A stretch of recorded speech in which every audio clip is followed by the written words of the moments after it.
جب رب بندوبست کر دے، جب اللہ اہتمام کر دے، میرے بھائی ضروری تو نہیں کہ ہم پریشان ہی رہیں کہ یار یہ کام میں نے کیا نہیں، میرے کھاتے ڈال دیا گیا، یار اس جرم کا میں مجرم ہی نہیں اور میرے منہ پہ سیاہی ملنے کی کوشش کی جا رہی، یہ میرا کھاتا ہی نہیں اور لوگ مجھے تکلیف دے رہے ہیں۔ ضروری نہیں کہ آپ ہی وضاحت کریں، میرا رب بھی بندوبست فرما دیا کرتا ہے۔ اور جو اہتمام اللہ کرتا ہے نا، جو بندوبست رب کرتا ہے، آزمائش آ جاتی ہے، بڑے بڑوں پہ آ جاتی ہے، لیکن بعض اوقات بڑی تکلیف ہوتی ہے جب اس بندے کو لوگ کٹہرے میں کھڑا کر دیں جس کا جرم ہی کوئی نہیں، اس شخص سے لوگ سوال جواب شروع کر دیں جس بیچارے کے خیال میں بھی وہ بات نہیں، پھر وہاں وضاحتیں دینا، نہ کردہ گناہوں کی وضاحتیں دینا، یہ بڑا بوجھ بنتا ہے، بڑی تکلیف ہوتی ہے، اور لوگ کرتے ہیں یہ کام۔ یہ ہمارے دور کا تقاضا ہے، لوگ پہلے آپ کو اپنے حق میں قائل کرتے ہیں، اپنی فرما برداری میں لانا چاہتے ہیں، اگر آپ نہیں آتے تو پھر وہ آپ کو مجرم قرار دے دیتے ہیں، یا میرے ساتھ چل ورنہ پھر میں تیرے خلاف پراپوگنڈا کروں گا۔ دو ہی باتیں۔ حضرت عائشہ صدیقہ رضی اللہ تعالیٰ عنہ فرماتی ہیں، ایک عورت تھی اور اسے نبی پاک صلی اللہ تعالیٰ علیہ وسلم نے وہ کلمہ پڑھ کے مسلمان ہوئی، مدینہ طیبہ آ گئی تو حضور نے مسجد نبوی شریف میں اس کے لیے مکان، ایک سادہ سا کمرہ ساتھ مسجد کے بنوا دیا، وہیں رہنے لگی۔ اکثر وہ سیدہ طیبہ کے پاس آتی تو حضرت عائشہ صدیقہ رضی اللہ تعالیٰ عنہ فرماتی ہیں وہ بڑی باتیں سناتی اور آخر میں کہتی وہ ہار والا دن بھی بڑا عجیب دن تھا اور میرے رب کی قدرتوں کا دن تھا، وہ بھی بڑا عجیب دن تھا۔ سیدہ عائشہ صدیقہ رضی اللہ تعالیٰ عنہ ایک دن فرمانے لگی کہ تو ہار والے دن کا بڑا ذکر کرتی ہے، وہ کیا دن تھا؟ تو خاتون کہنے لگی اماں جی وہ دن تھا جب میرے رب پر بھروسہ اور مضبوط ہو گیا، جس دن میرا اپنے رب پر توکل اور بڑھا، میرے ایمان میں یقین میں اور پختگی آئی۔ کہنے لگی میں ایک گھر کی کنیز تھی، نوکرانی تھی، اس گھر میں ایک بچی تھی جس کے پاس سونے چاندی ہیرے جواہرات کا ہار تھا۔ اس زمانے میں چمڑے کے اوپر لوگ ہیرے جواہرات لگاتے تھے، کئی دفعہ سرخ رنگ کے چمڑے پہ لگائے جاتے تھے، وہ بچی پہنتی تھی تو کہتی ہیں وہ بچی کے اس نے اتار کے رکھا یا اس سے گرا وہ ہار تو چیل اسے اٹھا کے لے گئی گوشت سمجھ کے اور میرے سامنے اٹھا کے لے گئی۔ گھر والوں نے مجھ سے پوچھا، یہ بخاری میں موجود ہے، گھر والوں نے پوچھا مجھ سے کہ وہ ہار کہاں ہے تو میں نے کہا چیل اٹھا کے لے گئی۔ گھر میں کچھ چوری ہو جائے تو سب سے پہلا الزام کس پہ لگتا ہے؟ ملازمین پہ۔ کہتے انہوں نے مجھے بڑا مارا، بڑی تکلیف تھی، حتیٰ کہ میری شرمگاہ تک کی تلاشی لی، میری عزت اتنی خراب کی میں بتا نہیں سکتی۔ میں نے اپنی زندگی میں ایک واقعہ دیکھا، ایک امیر گھر میں چوری ہو گئی، ملازم کو اتنا مارا کہ وہ چارپائی پہ پڑ گیا، پولیس والوں سے اتنی مار پروائی گئی کہ وہ بیچارہ چارپائی پہ پڑ گیا، اور پھر وہ اتنا بیمار ہوا اور کچھ دنوں کے بعد پتہ چل گیا کہ چور تو اپنا بیٹا ہے ان کا، پھر اس کا انتقال ہو گیا۔ اب وہ سیٹھ صاحب اور گھر والے آ کے مرنے والے کے کان میں معافیاں مانگ رہے ہیں، کان میں۔ تو میں نے ان سے پھر کہا تھا کہ یہ تو اب چلا گیا ہے، تمہارا زور چلتا تھا نا تو تم نے قانون خریدا اور تم نے اسے جس نہ ہو سکا تم نے اسے مار پڑوائی، تمہارے پاس جو عدالتیں تھیں تم نے وہاں کارروائی کی، اب ایک عدالت قیامت کے دن لگے گی۔ یہ کمزور تھا نا، کچھ کر نہیں سکا۔ وہ خاتون عرض کرتی ہے سیدہ عائشہ کی خدمت میں کہ مجھے بڑا مارا، مجھے تکلیف دی، میں کہہ رہی تھی کہ میرے سامنے چیل لے گئی ہے پر وہ نہیں مان رہے تھے، اماں جی انہوں نے مجھے بڑا مارا۔ حضرت عائشہ صدیقہ کہتی ہیں پھر کیا ہوا؟ کہنے لگی اماں جی جب کوئی میرا مددگار نہ رہا، مجھے تکلیف دے رہے تھے، رسوا کر رہے تھے، تو میں نے اپنے رب سے مدد چاہی، میرے رب کی طرف میں نے توجہ کی، میں نے کہا مالک اب تو ہی میرا مددگار ہے۔ کہتی ہے وہ مجھے مار رہے تھے تو وہ چیل جو ہار لے گئی تھی وہی لے کے واپس آ گئی، اور ہمارے سروں کے قریب لا کے اس نے جب اس ہار کو پھینکا، وہ مجھے چھوڑ کے سائیڈ پہ ہوئے، وہ میری بے گناہی جان گئے، لیکن آپ کو بتاؤں اس دن سے میرا اپنے رب پر یقین اور بڑھ گیا۔ جب انسان پورا ٹوٹ جاتا ہے اور جب کوئی چاروں جانب اس کا مددگار نہیں ہوتا تو رب تو ہوتا ہے نا، اللہ تو اس کا مددگار ہوتا ہے نا، وہ تو پھر اپنے اس بندے کی مدد کرتا ہے نا، پھر وہ تو توانائی دیتا ہے نا، وہ تنہا نہیں چھوڑتا، وہ تو آنسوؤں والوں کے آنسوؤں پہ بڑا کرم فرماتا ہے، وہ تو قسم پرسی میں آ جاتا ہے، اس کی رحمت بڑھ کے استقبال کر لیتی۔ تو بھائی جب آپ پر اللہ کی حکمت کے تقاضے پورے ہونے لگیں اور زندگی میں کبھی کوئی ایسا وقت آئے کہ آپ محسوس کریں کہ تنہا رہ گئے ہیں اور کئی اپنے بھی مخالفین کی جماعت میں نظر آنے لگے ہیں، تو اس وقت پھر دل، روح، زبان اور ذہن کو یکجا کر کے سمجھ لینا کہ جب ساری دنیا ساتھ چھوڑ جاتی ہے تو رب کی رحمتیں اس وقت بھی ساتھ رہتی ہیں اور اللہ کی مدد اس وقت بھی بندے پہ کرم نوازی کرتی ہے۔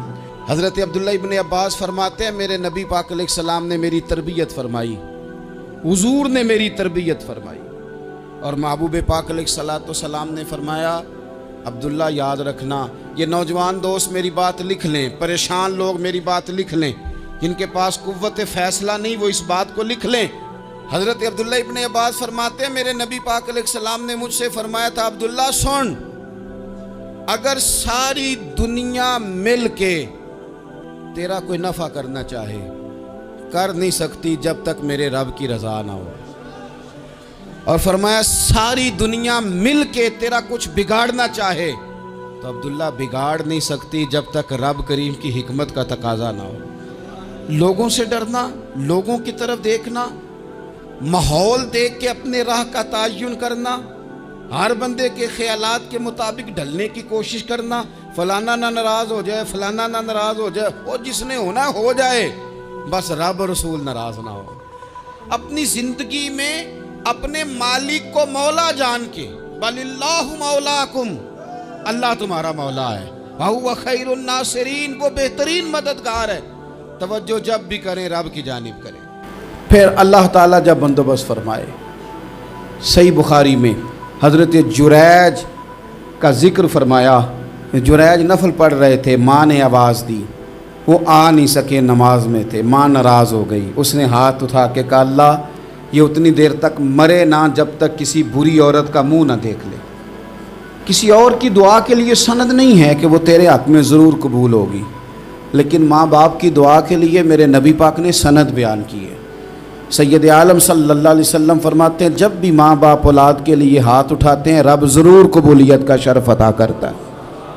تو جہاں سند موجود ہے نا، کچھ افتتاح باجی سے بھی کرا لینے چاہیے، کچھ کام شروع کرنے سے پہلے صرف اماں سے ہی دعا کرا لینی چاہیے، یہ والا افتتاح بھی بڑے کام کا ہے کیونکہ یہاں سند بیان کر دیا میرے نبی کریم۔ تو جناب جریج کی ماں ناراض ہو گئی، کہنے لگی اللہ اس نے میری بات نہیں سنی، اب تھے تو وہ نیک لیکن رب کریم کی حکمت کا تقاضا ہے، ماں کی دعا کو بھی قبول کرنا تھا، اللہ نے آزمائش میں مبتلا کر دیا۔ والدہ تو چلی گئیں، وہ ایک خیمے میں، ایک کٹیا میں، ایک جھونپڑی میں عبادت کرتے تھے، اللہ کو یاد کرتے تھے، رب رب کرتے تھے، اور لوگ ان کی بڑی تعریف بھی کرتے تھے، لوگ ان کے ارادت مند بھی تھے، عقیدت مند بھی تھے، اہل محبت بھی تھے۔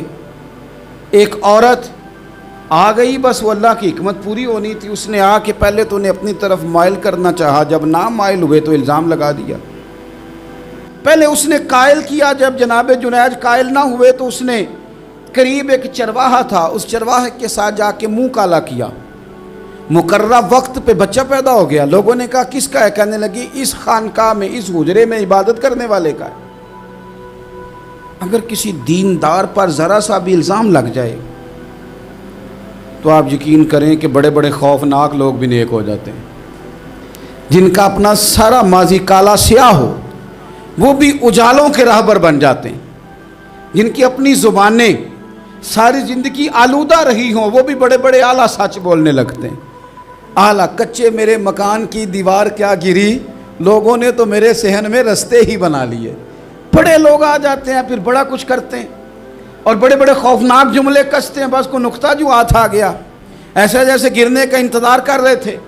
اب جناب لوگ اٹھے، احتجاج شروع ہو گیا، شور پڑ گیا، یہ بابا بڑا نیک بنتا تھا، نفل پڑھتا تھا، عبادتیں کرتا تھا، دیکھو اس کا حال کیا ہے کہ اس نے ناجائز بچہ پیدا کیا۔ بغیر تحقیق کے میں کہہ چکا ہوں کہ الجھے الجھے بکھرے بکھرے روز و شب دیکھے گا کون، لوگ تیرا جرم دیکھیں گے سبب دیکھے گا کون، لوگ تیرا جرم دیکھیں گے سبب کوئی غور نہیں کرتا کہ وجہ کیا تھی۔ او بھائی کچھ تو مجبوریاں رہی ہوں گی،